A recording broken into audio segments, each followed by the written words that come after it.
안녕하세요. 오늘은 애저에서 사용할 수 있는 보안 도구들에 대해서 소개를 해드리도록 하겠습니다. 애저에서 사용할 수 있는 보안 도구 중에 제일 쉽게 접근하고 제일 많이 사용하는 제품을 보자면 애저 시큐리티 센터가 있을 것 같습니다. 애저 시큐리티 센터는 기본적으로 무료고요. 애저뿐만이 아니고 온프레미스 인프라의 위협을 차단하거나 감지하는 모니터링 솔루션입니다. 기본적으로 무료 이 플랜에서는 애저에 있는 리소스들 그리고 일부 제약적으로만 실제 보안적으로 검토해주고 관리해주는 솔루션이고요.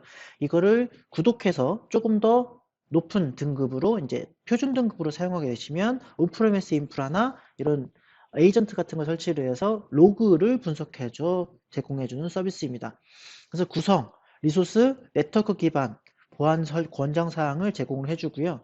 로그를 기반으로 보안 모니터링 해주기 때문에 가상 컴퓨터 혹은 실제 온프레미스에 있는 컴퓨터의 업데이트가 어떻게 되는지 혹은 뭐 설정이 어떻게 되어 있는지 이런 것들을 전부 다 가지고 와서 알려줄 수 있습니다.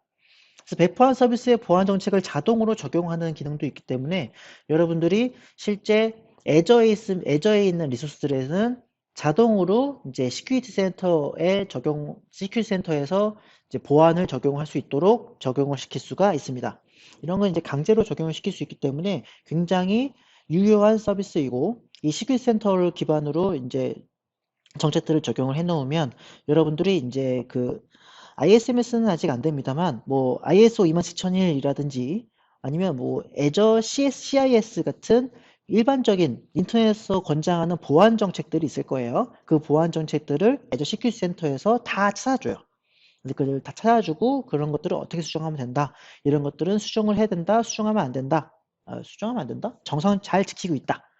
혹은 이제 그 정책들에 대해서 몇 번 항목에 현재 위반을 하고 있다. 이런 것들을 리포팅 해주는 서비스가 애저 시큐리티 센터다라고 생각하시면 될 것 같습니다. 애저 시큐리티 센터는 이제 감지를 하고 그거를 평가를 해서 진단을 내립니다. 그 진단을 내리면 실제 사용자들한테 알람이 가거나 혹은 UI 리포팅을 하겠죠. 그 리포팅을 한 거를 가지고서 실제 사용자가 그거를 안정화하는 상황을 갈 수 있고요. 그렇게 되면은 얘가 그린이 됐다라고 해서 리소스의 시큐리티 라이프 사이클이 중지 끝나겠죠. 이런 5가지의 워크로드를 가지고 있고요. 애저 키볼트는요, 중요한 데이터를 암호화해서 저장하는 저장소예요.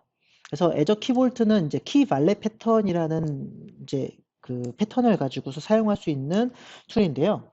중요한 데이터를 암호화하고 그거를 보호하는 것을 원하는데 그거를 컴퓨터에 보완하면은 이제 패스워드를 걸거나 뭐 문서에 패스워드를 걸거나 뭐 여러 가지 뭐 작업들을 하시죠. 뭐 USB를 별도로 들고 다닌다거나 뭐 그런 여러 가지 작업들을 하시는데 그런 데이터들을 실제 가지고 다니지 마시고 애저에다가 안전하게 보호해라 라는 서비스입니다. 애저 키볼트에 저장할 수 있는 것들은 이제 인증값, 뭐 기밀 데이터죠. 인증값이라고 하면 이제 certification이라고 하는 거고 그 certification은 뭐예요? ID 패스워드의 인증값이죠. 그래서 내가 특정 A라는 가상 컴퓨터에 로그인하기 위한 인증값, ID 패스워드 값, 뭐 혹은 로그인 값 이런 것들을 저장을 해놓고 사용할 수 있고요. 또는 문자열 같은 거. 문자열 같은 거는 언제 쓰냐면은 그런 거 있죠. 그 라이센스 키 같은 거. 혹은 이제 저런 것들. 뭐 실제 그 패스워드 같은 것들 아니면 이제 데이터베이스 컬렉션 스트링 같은 것들 이런 것들을 애저 키볼트에 저장을 해놓고 호출할 수 있는 사람들만 호출할 수 있는 서비스들만 호출해서 사용을 한다면 조금 더 안정적으로 사용할 수 있겠다라고 하는 거죠. 그리고 이제 인증서는 이제 SSL 인증서를 말하는 거예요. 그래서 HTTPS 인증을 할 때 이제 인증서를 애저 키볼트에다가 저장을 해놓고 가져다 사용할 수 있겠다라고 하는 거고요. 그리고 HSM이라는 하드웨어 보안 모듈도 저장을 할 수 있습니다. 이 HSM은 뭐냐면요. 하드웨어 보안 모듈이라는 건데요. 이 하드웨어 보안 모듈을 어디에 쓰냐면 윈도우즈 기능들을 조금 아시는 분들은 아시겠지만 윈도우에는 비트라커라는 기능이 있어요. 이 비트라커가 뭐냐면 디스크를 암호화하는 기술인데요. 이 디스크를 암호화할 때 비트라커를 사용하게 되면 HSM 모듈을 사용하게 되면 특정 기기에서만 해석을 할 수 있는 거예요. 이게 칩셋으로 들어간 거거든요. 그러면 이제 하드웨어 보안 모듈의 칩셋으로 구성되어 있으니까 이 칩셋으로 디스크를 암호화한 거예요. 그러면 노트북을 도난당했거나 혹은 핸드폰을 도난당했을 때 안에 있는 칩셋으로 지금 디스크를 암호화한 상태잖아요. 그러면은 이 디바이스를 해제하지 못하면 뭘 해요? 보통은 하드디스크를 뜯어서 실제 정상적인 컴퓨터에 연결을 해서 디스크를 보죠. 근데 HSM으로 암호화되어 있는 디스크는 그렇게 볼 수가 없어요. 왜냐? 하드웨어에 있는 칩셋으로 암호화가 되어 있다 보니까 그거를 복호화하는 것도 칩셋이 필요하게 된 거죠. 그러면 그 보안 모듈을 저장해 놓는 곳은 어디에 저장하는 게 좋아요? 애저 키볼트 같은 데다 저장하는 것도 좋겠죠. 그래서 하드웨어의 칩셋을 복호화할 수 있어야 되는데 혹은 칩셋에 있는 키값을 적용시켜 줘야 되는데 그 노트북이 잊어버렸는데 하드디스크를 복호화하고 싶잖아요. 근데 나도 못해. 내 데이터를 내가 못 볼 수는 없잖아요. 그래서 다른 곳에서라도 복구할 수 있도록 하는 옵션. 혹은 내가 이제 비트라커로 암호화하고 디스크를 쓰고 있는데 이 디스크를 애저로 업데이트를 하고 싶을 때에는 애저에도 똑같은 하드웨어 보안 모듈이 있어야지 내 디스크를 해석할 수 있을 거잖아요. 이제 그렇게 사용하는 걸 우리는 HSM이다 라고 부릅니다. 다음에 이제 애저 인포메이션 프로텍션인데요. AIP라고 합니다. AIP는 레이블을 적용해서 문서 또는 전자메일을 분류하고 보호하는 기능이에요. 그래서 이거는 이제 실제 문서에 대한 암호화이고요. 이거를 많이 사용하는 건 애저에서 많이 사용한다기보다는 이제 오피스 365 혹은 아웃룩 쪽에서 많이 사용하는 기능입니다. 적용 가능한 AIP 레이블은 이제 관리자가 정의한 규칙 또는 조건을 자동으로 사용할 수 있고요. 그리고 사용자 정의로 이제 규칙이나 조건들을 설정해서 사용할 수도 있습니다. 권장사항에 따라서 자동과 수동을 결합해서 어떠한 정책을 만들어 놓고 그 정책이 위반되면 알람을 띄우는 옵션이 옵션이 가능하게 된 게 애저 인포메이션 프로텍션이라고 생각하시면 되겠습니다. 문서나 전자메일을 분류하고 보호하는 기능이에요.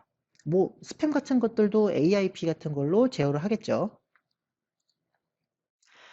그 다음에는 이제 ATP입니다. 이 ATP는 이제 지능형 위협 같은 것들을, 지능형 위협 또는 손상된 아이디 및 악의적인 내부자에 대한 작업들을 식별하고 탐지하는 거고요. ATP를 쉽게 말씀드리면 내 계정이 탈취당했다고 생각해 봅시다. 예를 들어서 내 계정이 탈취를 당했는데 해커가 내 계정으로 뭘 할까요? 일반적으로 과금 폭탄을 내보내기 위해서 가상 컴퓨터를 만들었다 지었다를 계속 할 거예요. 그러면 이제 계속하면 할수록 이제 과금이 추가가 될 거고 그 과금이 추가되는 걸로 이제 저는 과금 폭탄을 맞게 되겠죠. 그렇게 해서 이제 저한테 손해를 끼치게 하는 작업들을 할 텐데 그런 작업들이 감지가 되면 뭘 하는 거예요? ATP에서 차단을 하거나 혹은 감지를 하고 있는 겁니다. 그래서 포탈 같은 경우는 의심스러운 활동을 모니터링하고 있다가 대응하는 거고요.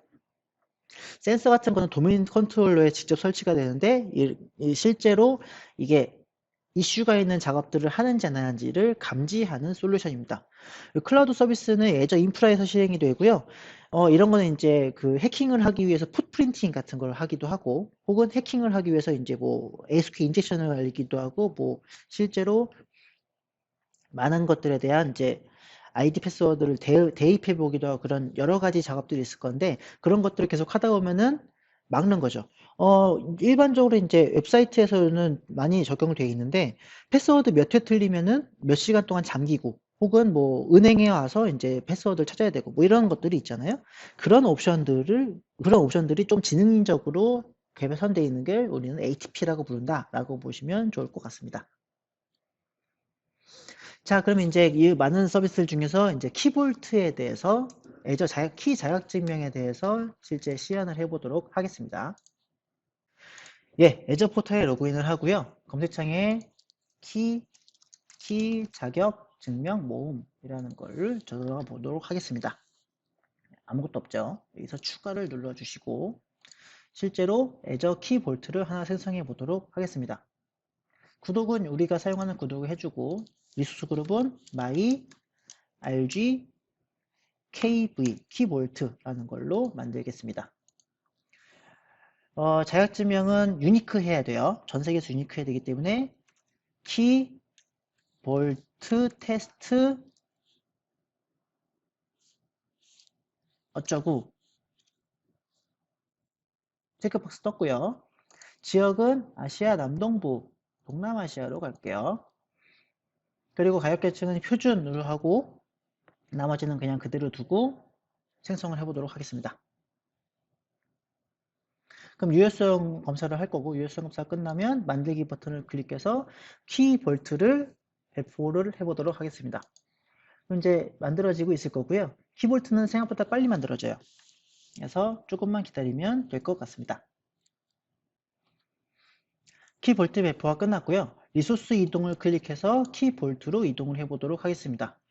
이제 키 볼트가 배포가 되면 이제 여기 보시면 DNS 이름 이런 것들을 잘 기억해 두고 계셔야 되고요. 실제 내가 키볼트를 사용할 때 이 DNS 이름을 가지고서 REST API로 이제 호출을 해서 실제 값들을 얻어오게 될 거예요. 설정해 보시면 키 이제 이게 스트링이죠. 비밀 이게 인증값이고 인증서 이런 값들을 이제 설정해서 넣을 수 있습니다. 그리고 네트워킹이라고 하는 거는 이제 어떤 네트워크에서 접근을 하게 할 건지에 대해서 연결할 수 있고요. 모든 네트워크에서 연결이 가능하다라고 하면은 실제 아까 앞에서 보셨던 그 DNS 이름에 있는 DNS 이름만 가지면은 어디서든 이 키볼트에 접근을 가능하다는 거겠죠. 하지만 승인된 사용자만 키 값을 가져갈 수 있는 옵션이 되겠죠. 선택된 네트워크를 하면 이제 특정 IP나 가상 네트워크에서만 연결을 할 수 있게 되는 거가 되어 있고요. 프라이빗 엔드포인트는 현재 미리 보기니까 다음번에 얘기하도록 하겠습니다. 자, 그러면은 키 자격증명에다가 실제로 비밀을 추가해 보도록 하겠습니다. 그래서 비밀을 클릭하시고 생성 가져오기를 클릭하여서 비밀을 만들겠습니다. 업로드 옵션은 수동이고 이름은 example password라는 걸 가지고 값은 hvfkk96 이런 값을 넣었어요. 그리고 만들기를 하면 이 값이 만들어집니다. 그래서 이 값을 실제로 들어가 보면 버전이 있고 내용은 안 보이죠. 그래서 이거를 비밀값 표시를 하면은 보이게 되고 숨기기 하면은 숨겨집니다. 저는 이제 이게 되는데 다른 사람들은 이게 안 될 거예요. 그래서 여기에 액세스 정책에 가보시면 실제 이 값을 제 계정은 모든 기능이 다 되도록 설정이 되어 있고 비밀도 모든 게 다 되어 있죠. 제가 만든 거니까요. 하지만 다른 사용자들은 이 키 값을 볼 수도 없고 가져올 수도 없고 실제로 확인해 볼 수도 없다는 겁니다. 그래서 제가 비밀 권한을 삭제만 놓고 나머지 다 지워버렸고요. 비밀에서 똑같이 들어가 보면 값이 안 보이죠. 비밀값 표시를 클릭해도 데이터가 안 보이는 것을 확인하실 수가 있습니다. 그래서 이렇게 실제 키값을 만들어 놔도 이 키값을 어떻게 조작할 수 있는지에 대해서 설정할 수가 있고요. 이거를 이제 ARM 템플릿으로 이제 배포를 할 때 이제 ID 패스워드 값을 이렇게 만들어 놓고 다른 사용자가 이 ID 패스워드 값을 사용해서 배포를 할 수 있도록 또 구성할 수가 있는데 그런 것들을 사용하시려면 이 위에 액세스 기능에 있는 이 옵션들을 클릭해 주셔서 배포를 할 수 있도록 설정을 해 주셔야 그 리소 서비스들에서 이 키 값을 가져다가 배포를 하고 관리를 하실 수가 있습니다. 예, 여기까지 이제 애저 보안 도구들을 살펴봤는데요. 어떻게 애저에서 쓸 수 있는 보안 도구들 좀 보시니까 뭐 보안 쪽으로 좀 쓸만한 도구들이 몇 개 보이시나요? 여러분들이 이런 것들을 조금 알고 계신 것만으로도 어떻게 사용하는지는 그때 가서 확인해 보시면 돼요. 하지만 무슨 기능이 된다 안 된다를 알고 계셔야 여러분들이 그걸 찾아볼 수 있는 옵션이 될 수 있기 때문에 여러분들이 이런 정보들이 있다 정도만 알고 계시면 될 것 같습니다. 예, 긴 시간 수고 많으셨고요. 다음 시간에 다시 뵙겠습니다. 감사합니다.